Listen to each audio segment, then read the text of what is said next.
are now muted.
Hello, everyone. Thank you for joining today's webinar presentation, Free versus Fee Patent Research, the best of both worlds.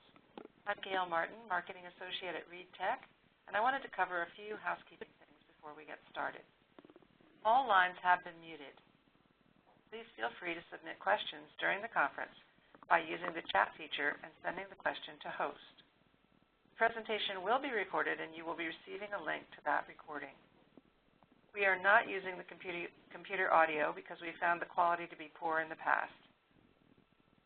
Without further ado, I would like to introduce today's presenters, Richard Garner, former Product Director for IP Solutions, and Mike Hudelson, IP Product Planning Director for LexisNexis IP. Thank you to everyone for attending today's presentation. With that, I will turn it over to you, Richard. Thank you, Gail. Hello. So as Gail says, I am Richard Garner. I am actually now retired from LexisNexis. I retired at the end of 2015, hence this photograph of me on the left, looking very relaxed and having nothing more on my mind besides whether to have beer or wine with my dinner. Prior to my retirement, though, I had been active in the IP information industry, both the public and private sectors, since the mid-1980s. And during that 30-year career, I witnessed many changes, including the huge growth in web-based patent research solutions among the so-called free and commercial services. The aim of today's webinar is to look at some of the more popular free sites in use in the United States and Europe, in order to highlight just a few of their strengths and weaknesses and to contrast them with some commercial services. I'm aware that there are also many free sites beyond the US and Europe, but as we largely have a North American audience today, they're the regions that I'm going to focus on. As Gail has said, please feel free to raise questions during the presentation using the chat feature, and we'll try to answer as many as we can at the end. I'm also joined today by Mike Hudelson. Mike is the IP Product Planning Director for LexisNexis. And as you can see by Mike's photograph, he's still enjoying himself way too much to be considering retirement. One of the things that keep Mike looking so useful is directing the development of a new patent research tool. And later on, he's going to show just how far patent research tools have come since the early days by introducing you to the latest tool in the LexisNexis Reed Tech IP product portfolio, Total Patent One. As some of you may have seen in the blog that was posted a few weeks ago promoting this webinar, the concept of free patent information databases began in the mid-1990s.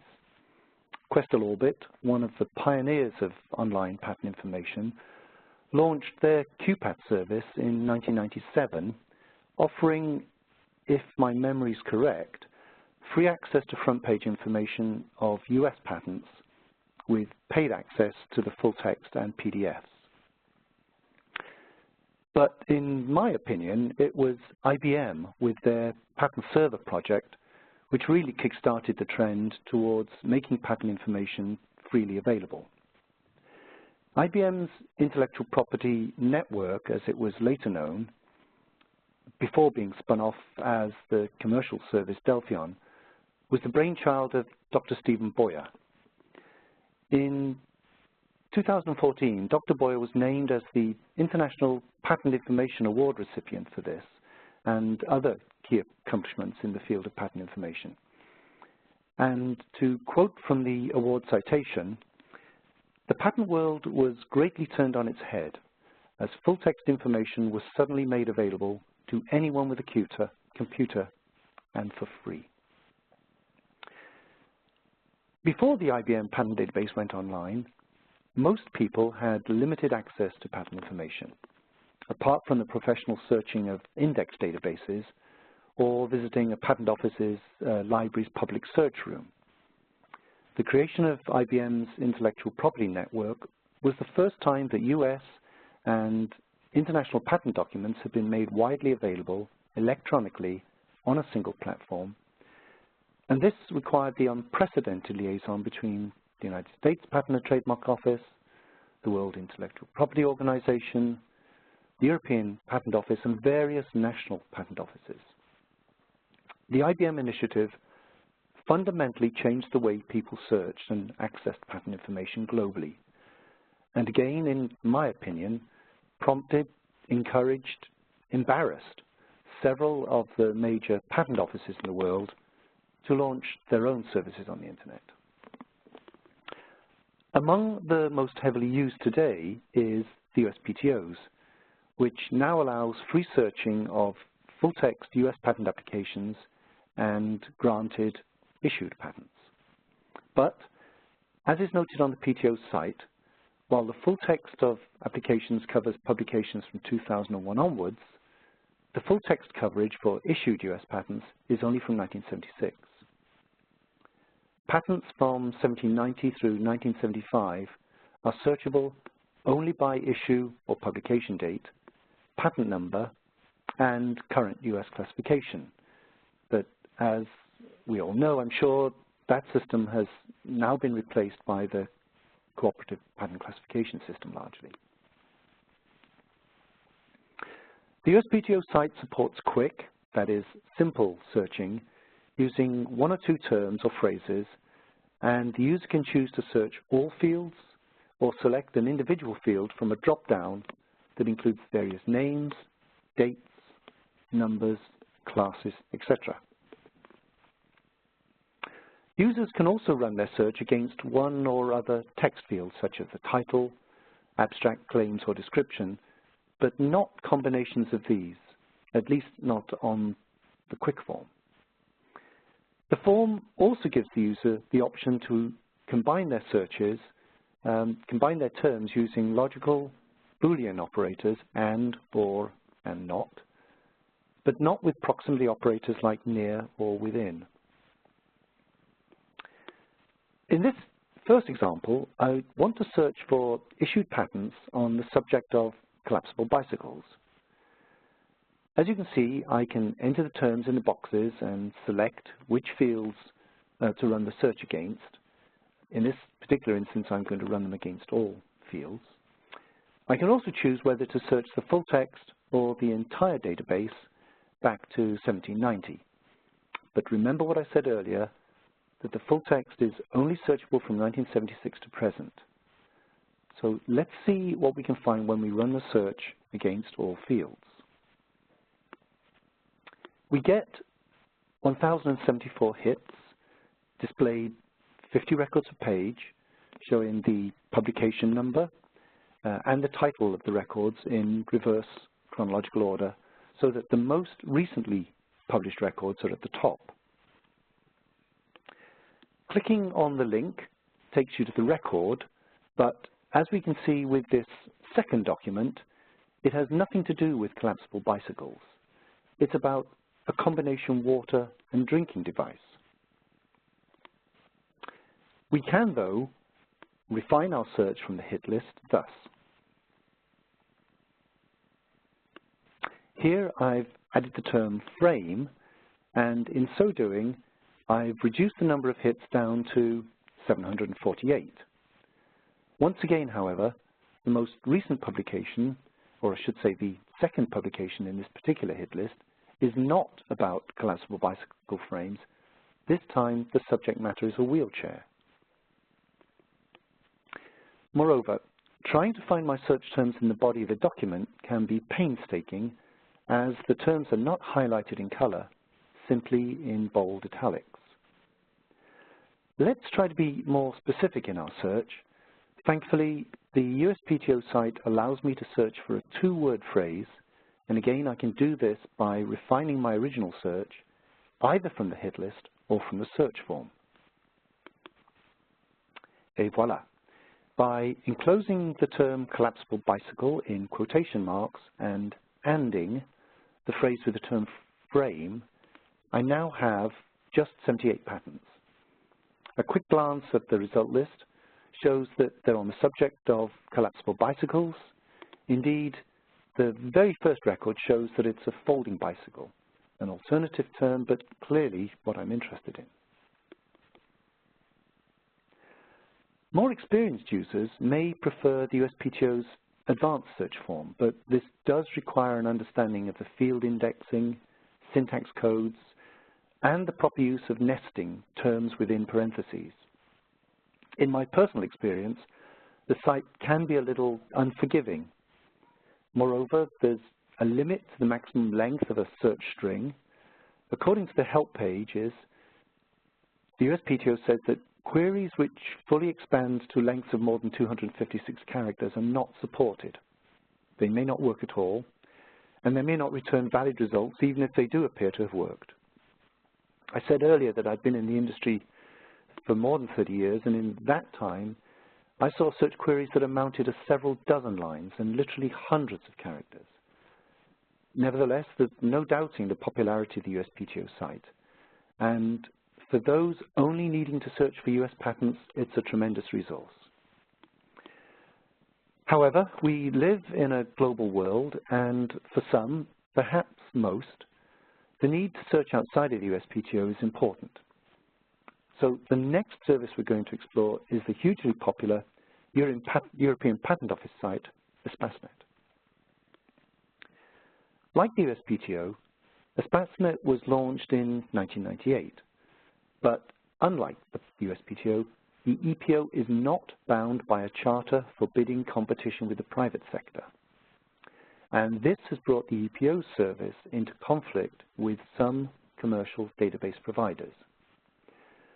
Personally, I think that says a lot about Espacenet because it is now a very sophisticated tool offering access, it claims, to over 90 million patents from 80 different countries and regions. Perhaps, though, being sensitive to the commercial database providers, the EPO website publishes 7 points to consider before starting your slide. The 7th point being, use the right tools. The site stresses that using free patent search tools is not necessarily more cost-effective than using fee-based databases. It goes on to say that discussions with patent professionals often reveal that free tools are sometimes too blindly trusted due to the incorrect impression that free services offer as much information, if not more, than commercial databases. The EPO states that users need to be clearly informed on the limitations of free products. It points out that abstracts in Espacenet are not always available when they're present in some well-known commercial databases, and that you'll often spend much more time finding results than by using fee-based tools. Finally, the EPO adds, the cost of a patent professional spending 2 hours on a free system are often higher than the costs of such a professional spending 15 minutes on a fee-based system. I don't think I could put that better. Even so, Espacenet is a formidable tool in the right hands. So let's take a look at some of its strengths and weaknesses. Similar to the USPTO site, Espacenet aims to cater for the experienced as well as novice searcher by offering several search forms, including a smart search, advanced search, and classification search. We'll just look at the first option.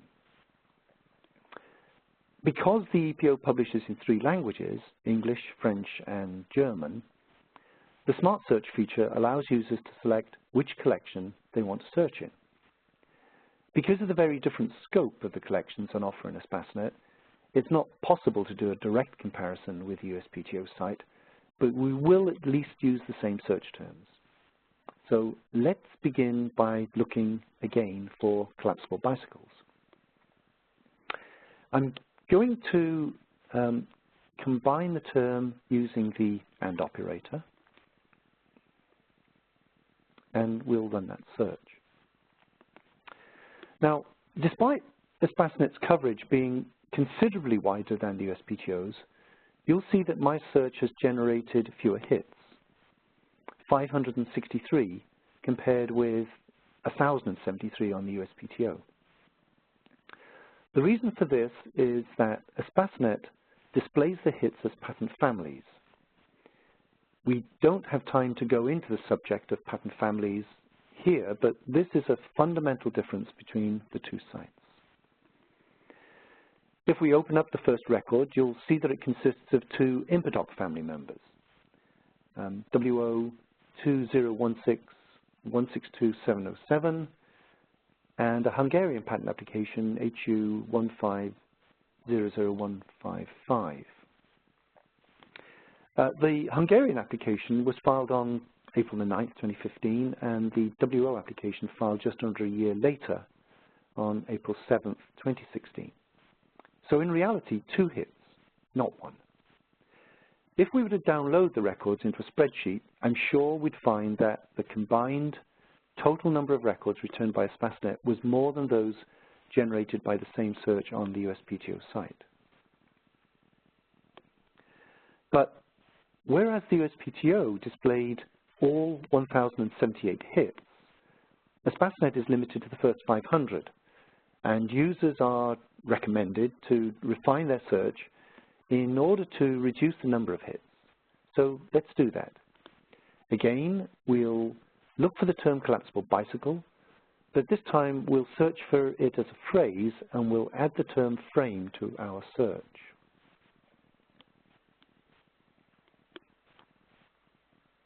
Now we have just 126 families, and Espacenet is able to display all of them. And you'll notice how, in addition to displaying the title, Espacenet also shows various elements of the records, such as the name, the inventor, the assignee applicant, classes, as well as some numbers and dates.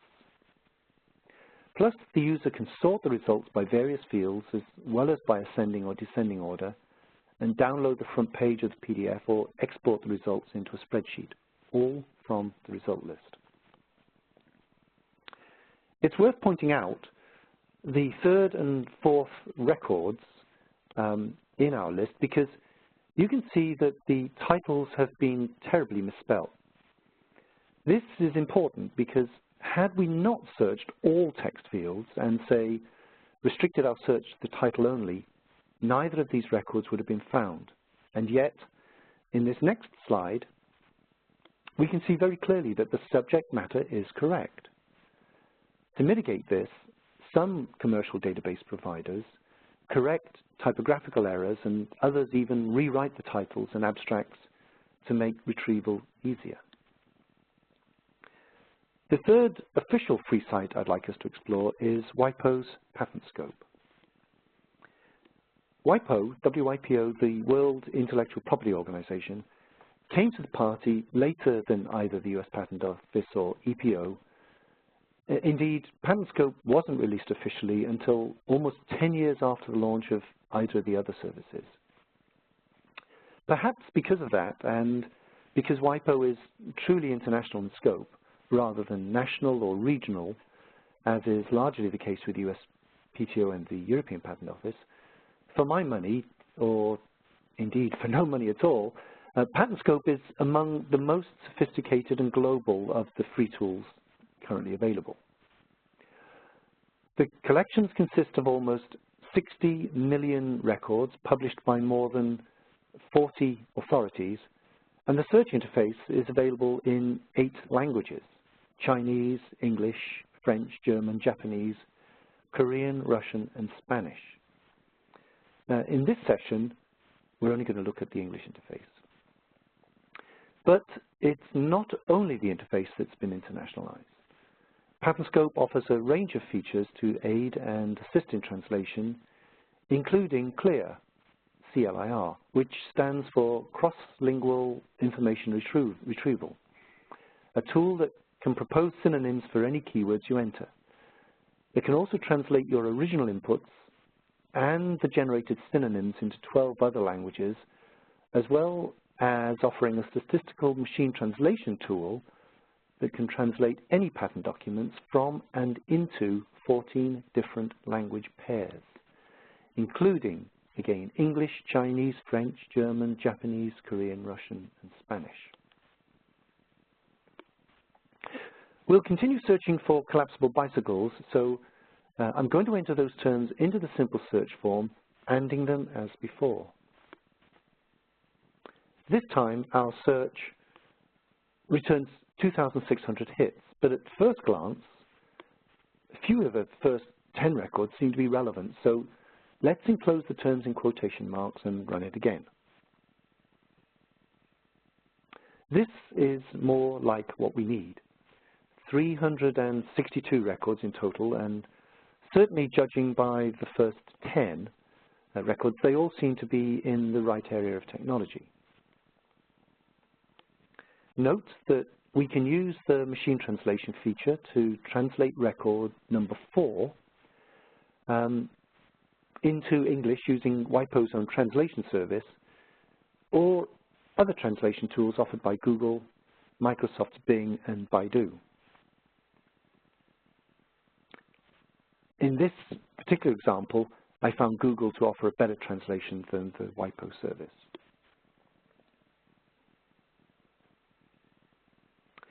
As with the previous searches, adding the term frame to our original search term helped narrow the hits down, in this case, to 277.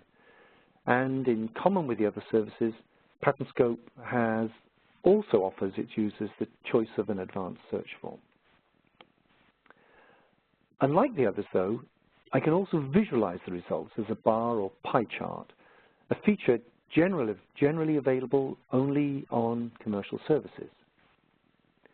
Now, before we turn to the fee-based services, I want to touch briefly on a couple of free patent research sites that are not hosted by any of the patent offices. Two of the best known, at least in the US, are Google and the aptly named Free Patents Online. The Google interface will be familiar to everyone, and they've retained that simple design for their patent search tool, although there's an advanced search form too. Google boasts fewer records than either Espacenet or PatentScope, and yet, using our now standard search terms of collapsible and bicycle, the simple search returns a staggering 104,717 results. The explanation being that while the terms are ANDed together, Google also includes synonyms for the terms, and these synonyms are then ORed together.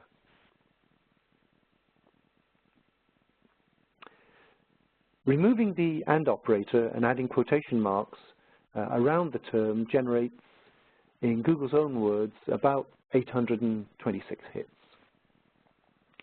Scrolling through the results, 10 records at a time, I was pleased to find that almost all were on topic, but the results ended on page 30, so I was only able to view about 1/3 of the supposed results. One area of concern sometimes leveled at the free services is that of security and privacy. But Google is at pains to stress its policy in this area, publishing the circumstances under which Google uses information provided through patent search queries. Crucially, they confirm that Google does not inspect Google Patents logs to inform its own patenting strategies. This reminded me of some trouble that IBM is rumored to have had when they launched the Intellectual Property Network. Word began to circulate that IBM had access to the search strategies being run on the IPN, and this led very quickly to several major companies in high tech banning or restricting the use of the service by their employees. It wouldn't surprise me if this was one of the factors that led IBM to spin off the service in 2000, although certainly IBM was not, like Google isn't, examining the patent search logs. As far as I know, the new company, Delphion, was never dogged by those accusations, and it went on to become one of the most successful of the commercial patent vendors, so much so that the business was eventually acquired by Thomson, now Thomson Innovation, in 2002 for approximately $22 million. The last free service I want to look at today is Free Patents Online. Although understandably more limited in their coverage than the official sites or Google, Free Patents Online offers full text or patent abstract searching of several important authorities: the US, EP, WIPO, German, and Japanese patent offices. They don't currently offer access to Chinese or Korean data, so can't yet claim to cover the IP5, a forum of the 5 largest intellectual property offices in the world that was set up to improve the efficiency of the examination process for patents worldwide. Their coverage does, though, claim to include some non-patent literature, but that's outside the scope of this webinar. Everybody knows the phrase, "There's no such thing as free lunch," and this is most definitely the case with free patent search services. You may not be paying a subscription fee to use the services, but someone is funding the service somehow. It may be through general taxation or applicants' fees, as tends to be the case with the patent offices. Free Patents Online is partially or wholly funded through advertising, and the site makes clear how to advertise on Free Patents Online. Interested parties can advertise via Google AdWords, and Free Patents Online is planning to test Google's AdSense program as a way to help support the site. Under the AdSense program, a site doesn't have complete control over the advertising that it is displayed. Rather, Google picks ads in a context-sensitive manner and places that ad on the appropriate page on the site. In common with every site we've looked at so far, Free Patents Online has a quick search and an expert search form. I thought it was curious, though, that the quick search form offered me a choice of almost 30 boxes to complete, compared with the single box on the expert form, the exact opposite approach taken by Google. Using our by now standard search, I entered collapsible and bicycle in the All Fields box, having previously chosen all the patent collections and all years. Word stemming is on, and sort order is set to chronological. Free Patents Online is impressively fast in executing the search, but as you can see from the results, hardly any of the first dozen records are related to bicycles, let alone to collapsible ones. Removing the AND operator didn't affect the number of results, but adding quotation marks did. Reducing the hit count to 1,350, although it was not immediately obvious why an orthopedic device for treating complications of the hip is related to collapsible bicycles. I later found that my search terms were among some of the cited references. And while not every record was on topic, I was pleased to find that even the very last record, number 1,350, had both of my terms in the title. Disabling stemming and setting the sort order to relevance didn't appear to affect the result count, but all 50 records displayed on the first page of results contained the terms collapsible bicycle in the title. The ads at the top and bottom of the results page can be off-putting, and even worse was seeing them show up in the middle of a record. For some users, however, this will be a very small price to pay for speed and accuracy. In the blog that accompanied this event, I said that some commentators were predicting that the increase in the number of free sites offering patent databases would lead inevitably to a reduction in the number of commercially produced databases. And it's true that some of the early pioneers in the industry are no more. We began by talking about IBM's intellectual property network being spun off as Delphion, which itself was then acquired by one of the bigger players. Delphion continued under Thomson Reuters until it was retired along with the Eureka platform just a few years ago. And MicroPatent, another early pioneer in this space, has also now been discontinued. But none of these products was necessarily a casualty of the revolution in free patent search engines. They were simply merged into Thomson Innovation, their successor. And if any evidence is needed of the health of the commercial patent research market, we can stay with the story of Thomson Reuters because in July this year, it was announced that Onex Corporation and Baring Private Equity Asia were acquiring the Thomson Reuters IP and Science business divisions, which include Thomson Innovation, for $3.55 billion cash. So how have the commercial database providers confounded their critics and survived, nay, thrived in the face of the free competition? Ironically, I would say that they've done so because of, not in spite of, the free sector. It's impossible to beat free, right? So players like LexisNexis ReadTech have had to focus on adding value. Whether that's the more tangible aspects like breadth and depth of content, timeliness, quality, integration with other IP tools, or softer things like in-country customer support, in-person training, security, customer panels. Studies show that there's a continuing willingness to pay for these things. And the commercial sector has benefited from their free counterparts. As more data is becoming commoditized, organizations, again like ReadTech, have invested in acquiring content that is currently unavailable elsewhere.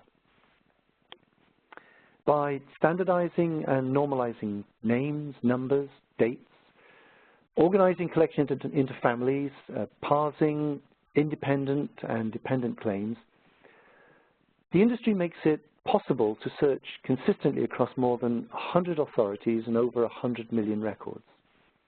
None of the free sites that I've covered today can match these volumes. Further investment in imaging technology means that documents that were previously available only as PDFs can now be searched using complex search strategies. And advances in machine translation technology has meant that hitherto impossible to search in full text collections of Chinese, Japanese, Korean patents can now be searched with the same degree of accuracy as US and European collections. To demonstrate this last point, I've run the same search that we ran against the Patent Office and other free sites in LexisNexis Total Patent 1, a new subscription service that Mike will be introducing shortly. Using only English terms, collapsible bicycle and frame, and searched against the entire collection of almost 107 million records, Total Patent 1 returned 1,389 hits, almost all of which appear to be relevant from the first right through to the last record. Another powerful argument is that the explosion of information in general and patent information in particular has made the need for tools that can cope with this increase even more necessary. It's easy to forget, but less than 10 years ago, access to Chinese full-text patent information just didn't exist outside of China, despite the fact that their filings were already increasing exponentially from around 50,000 applications a year in 2000 to more than 500,000 in 2010. As of 2014, that number has risen to almost 1 million. And China has consistently been the #1 filer of patent applications since 2010. If the absence of Chinese data was not bad enough, some experts thought that once sources did become available, it might take another 5 years before reliable English translations would emerge. Today, several commercial services offer access to good quality English machine translations of Chinese patents, not just the titles and abstracts, but the full text, including the claims.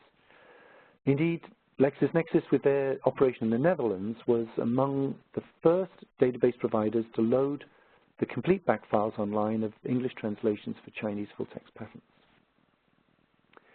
The Patent Information User Group's wiki lists almost 50, mostly commercial services offering multinational patent databases.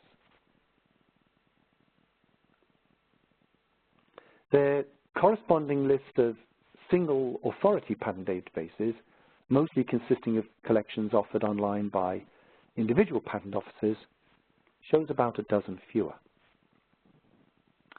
Largely absent from either list, though, are the databases and services on offer in the Asia-Pacific regions. At the annual Japan Fair in Tokyo last week, there were over 100 vendors exhibiting at the Science Museum, the vast majority of them from Japan, South Korea, and China. We can be pretty sure that around the world, the number of commercially funded patent databases and related services is more than 100. And to think that when I began my career in patent information more than 30 years ago now, you could count the number of such services on the fingers of two hands, probably without the need to use your thumbs. So far from bringing about their decline, fee-based subscription patent research tools happily coexist alongside the free tools, sometimes meeting the same need, other times meeting needs that simply cannot yet be met from the free tools. And organizations large and small continue to make use of both, systems aware of the advantages and disadvantages that come with each.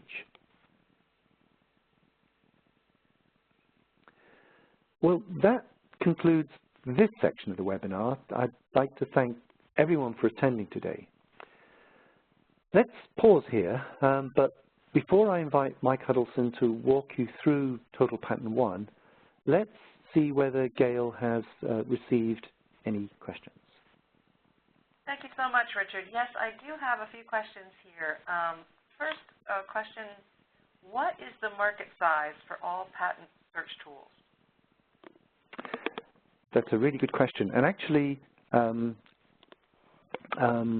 there have been a number of studies for the commercial sector, which puts it somewhere in the region of between $500 million and the best part of $1 billion.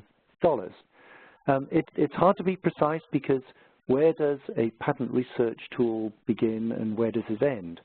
Many tools today are integrated with portfolio management systems, they're integrated with analytics systems, but there are also free standalone tools that just cater for portfolio management, just cater for analytics. But certainly studies that we have seen over the years puts the market, I think, in a very healthy state, in that sort of ballpark. Thank you. Another question. You mentioned one site that offered the means to analyze results graphically. What other features are missing from free sites? Yes, I think this is one of the major shortcomings these days in free services. The ability to filter graphically or to analyze the records, to put them into charts and graphs, to download them, that's just table stakes nowadays. And so I'm surprised that more of the free tools aren't supporting graphical analysis. But there are many, many other things. The use of semantic search these days is becoming somewhat ubiquitous in commercial tools. Recognizing that in order to search databases in excess of 100 million records, the ability to search that data just using standard Boolean search terms is just not going to cut it. I mean, what if you don't know all of the possible synonyms for a particular term? What if you're having to search in foreign language collections? And certainly, semantic search is an area that I know all of the higher-end commercial services are exploring, and it may only be a matter of time before we start to see that sort of technology becoming embedded in free tools as well. There's things like citation analysis. There's limits on, we've already seen, limits on the number of records that you can display. Espacenet was 500. Limits on the formats that users can download records in, and limits on the number of documents that can be downloaded at a time. So I expect over time that many of the free services will be encouraged to add those features and functions to their tools. This brings them somewhat closer, you can argue, to the commercial sector, but it also then just forces the commercial sector to raise their game and to look for other areas where they can add value and where they can justify their subscription costs. Thank you. Another question. What are the latest machine learning technologies available in products? Machine learning. So I semi-touched upon that when we were talking about semantic search. Certainly, indexing is growing again exponentially, as is the use of machine translation.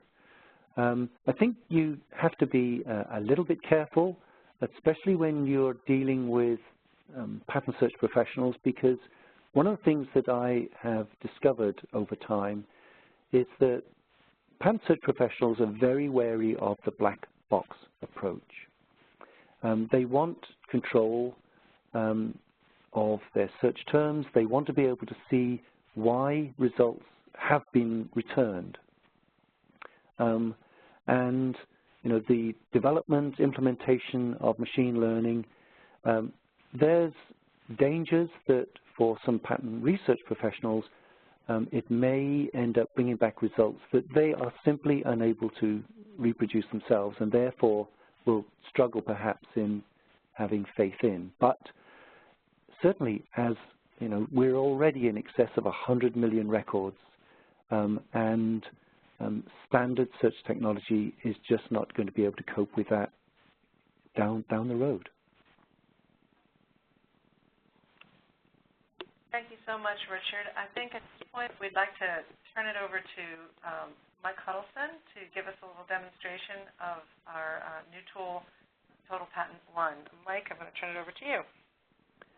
So I'm going to stop sharing here, and I will then hand the ball to Mike. Mike, you should find that you're the presenter now.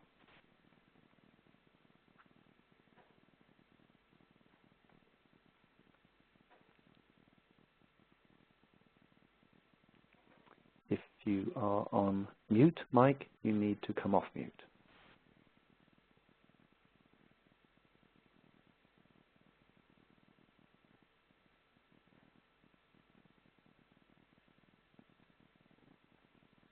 Mike, you need to come off mute.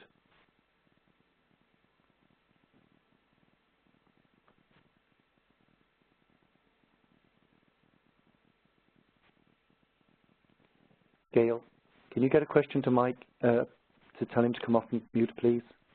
Yes, I will try to do that. Thank you. Please bear with us, everyone. Thank you. *6 will unmute it for you, Mike.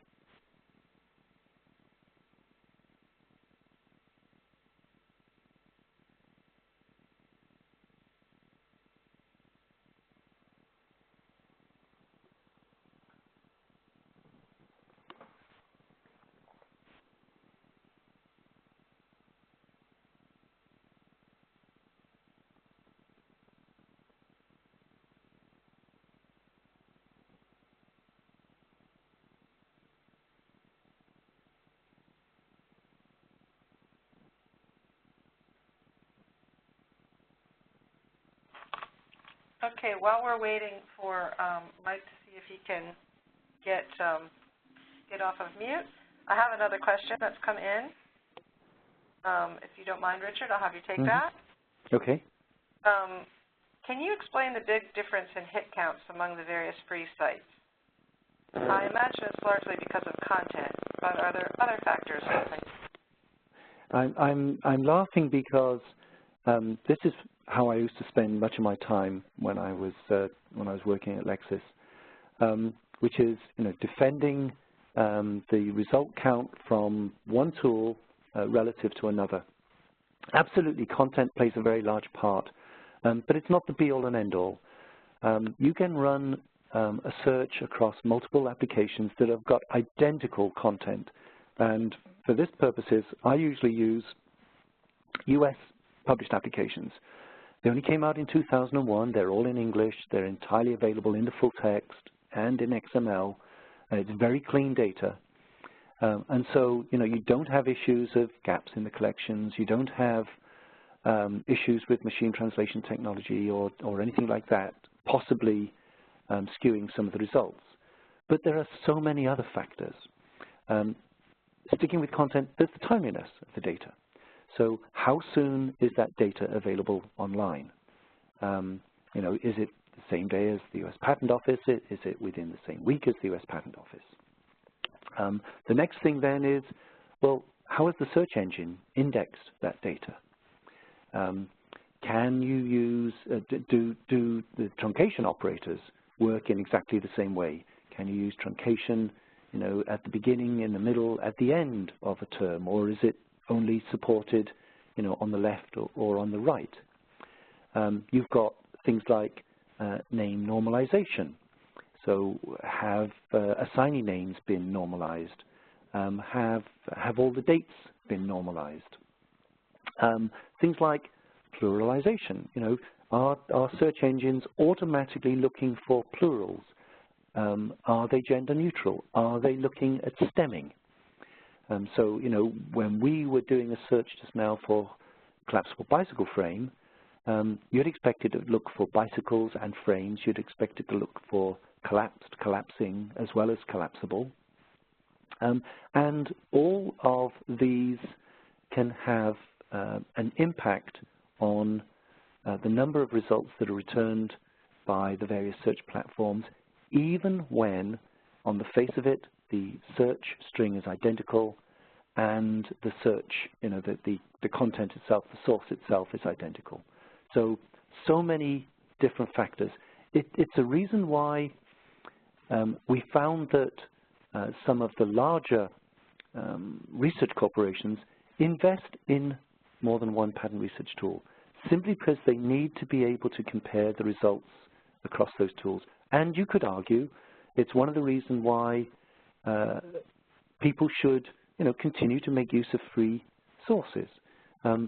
Users can search across free sources without incurring any subscription costs directly. They can compare the results. And then perhaps if they've got access to some of the subscription tools, they can compare the results that they get free with those that they get on the subscription services. So it's a fascinating subject, and one that I spent, as I say, many hours having to defend or promote the results of one product compared with another. Thank you, Richard. Mike, I'm just checking in to see if you are able to speak.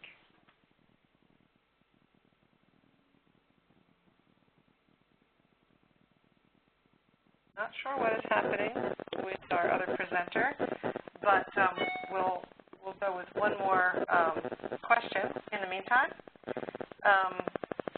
You say it's hard to compete with free, but surely there are hidden costs associated with only using free services. Indeed, there are hidden costs. Amongst some of the other costs that are associated with using free services is we looked at tools like the US Patent Office. Well, it tends to be a single source. So if you need to look at collections beyond the United States, then you may well need to be looking at multiple databases.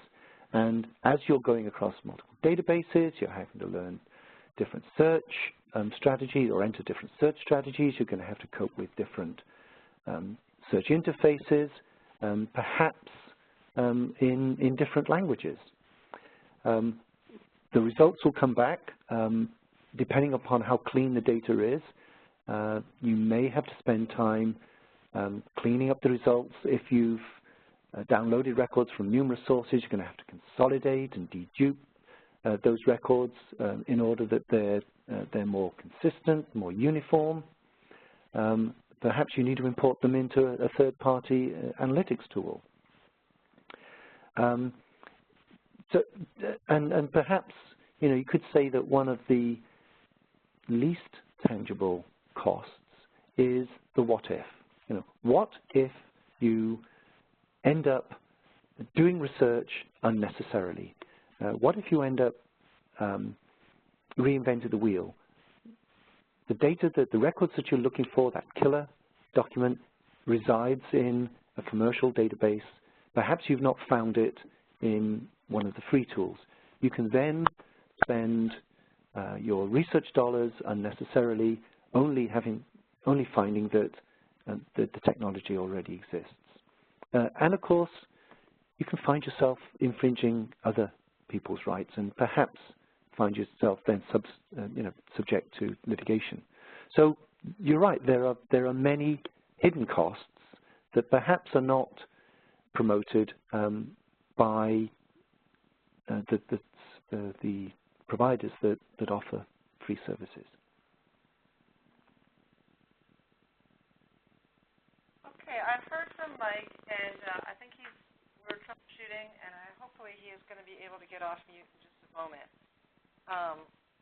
So I don't have any other questions that have come in, but is there anything you can think that you'd like to share while we're waiting a few minutes for Mike? Well, you did say, Gail, that you would be sending out this recording, and that includes the presentation that we gave.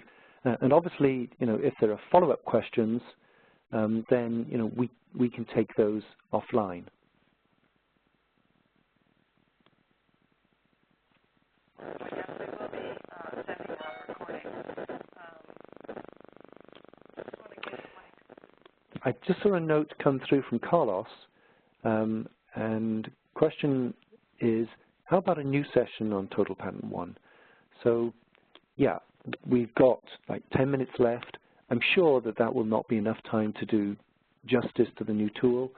So if Mike is not able to join us in the next few seconds, maybe we'll want to conclude here and invite everybody back where they'll be able to see just a demonstration of Total Patent 1, and then Mike will be able to cover much more than perhaps he was planning to do today. I think that is a good idea. I have just received an email from Mike saying that he's just not able to get into the WebEx system with an unmute. So many apologies for that, but it could be that it will be beneficial as we give a little more time to the new tool, which I think that you'll find relevant and exciting. If you could pull up the I will indeed. I'll move it, Richard.